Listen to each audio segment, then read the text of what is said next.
Welcome to the latest episode of Cut to the Chase. And how do you deliver news, Davis? And I'm talking about post open on, post building report, post valuation. You gotta let them know that something has happened, right? It might be good, it might be bad news, it might be neutral. Well, there's a lot of indifferent news at the moment, and you've always got to. The news has to be delivered with a fact, not an opinion. So, Mr. and Mrs. Seller, we've had 8 groups through today. We've got 2 possibilities that like your home. They have quoted the sale here. They've been through this property here. They've volunteered feedback at this number. In your words, take it with a grain of salt. Take it with a grain of salt. But it is that feedback is validated by this property and this property because your property does not sit in isolation. I think people lose a lot of credibility when they go, we had 8 groups through, we've had buyer feedback from here, and all of a sudden the owners, they're blowing their stack going, you know, you're bringing the wrong buyers, you're bringing this, you're bringing that. It's just, you've got to quantify it, that law of comparison based on a fact, not based on opinion. Yeah. Simple, right? Yes. Should be. A couple of days ago, I had a building report. There's some major issues with it, right? And I knew it straight away. And I had to tell my vendors. So I thought about, okay, what do I say? How do I say it? And I basically explained what might happen moving forward. You know, the buyer's still interested, but I would suggest that you get your opinion as well. Let's wait for the building report. Once it gets in, then we can discuss it. So I'll let them know their roadmap of what will happen over the next 2 or 3 days, because they would have lost sleep that night otherwise, right? And the buyer's probably going to be looking for a concession, so get ready for it. See, it's that framing again in this marketplace when the buyers have so much choice. When, okay, Mr. and Mrs. Seller, it's great to be in contract, but don't be surprised with the building report that down the track they may be asking for further concessions. You don't want to hear it now, but it may happen. And if it does happen, it's not a surprise when the building report comes through and all of a sudden they're asking for a 15,000 concession. Because we're all trained to go, no!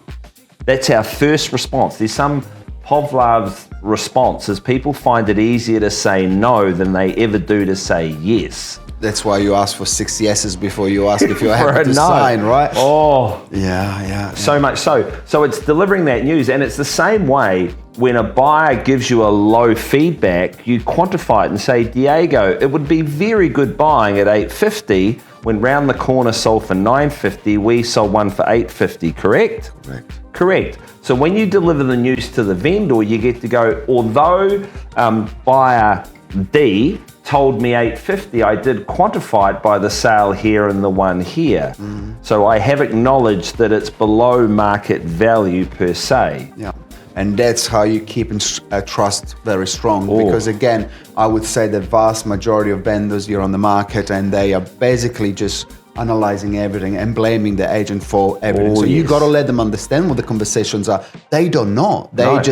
They probably could think of the agents trying to get low offers just to get it sold, and they're pushing me down because they heard that before, right? So it's how you pick your words and just make them understand what you're doing in the background, what you're saying, how you're saying it, and when you say it, so that you pass on all the information, and on a day-to-day, they know that you got your back, that you got their back. The truth. And it's the same with the vendor reports, right? When agents just send through the vendor report and just hope that the owners are going to read it and accept that it's 150, 200 grand below their expectations.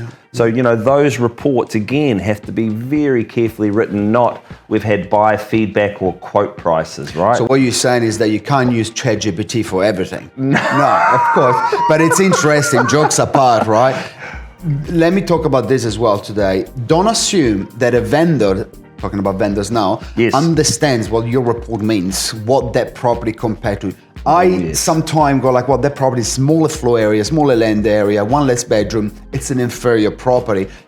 Somebody can have a different opinion for whatever reason it is. So without asking a question, doesn't make sense. Are you agreeing? Are you seeing anything different? You might not understand that we are on completely different pages. They might think that the property is superior because whatever reasons, right? The point of it is that you need to understand if they understand what you're providing them. Because it can be a lot of blurb, it can be a lot of data, a lot of numbers. And some people go like, shit, do I have to read these 4 pages? It says 3,200 people watched it on TradeMe, like on real estate, whatever it is. Well, and that's why, having those, as you do it religiously, those week 1 review meetings, you got the report, what were your thoughts? Front-footed. Oh, we were, sometimes they've got a problem with something. Great, let's talk about it. We're all adults, let's talk about it and let's explain ourselves, because quite often, what's written or text can be misconstrued to what you're trying to portray. Correct. Oh, yes. Don't just assume, explain. It's our job. That's where uncertainty begins, when, people get a little bit worried. They don't understand. And it's our job. We're the professional. When I go to a lawyer, man, lawyer, tell me everything, because I've got zero clue what I'm signing for, right? Yeah. But, it's similar. A lot of people don't understand what goes on. And if you're going to deliver news that's not going to be seen with open ears, deliver it one-on-one or verbally. Don't wait.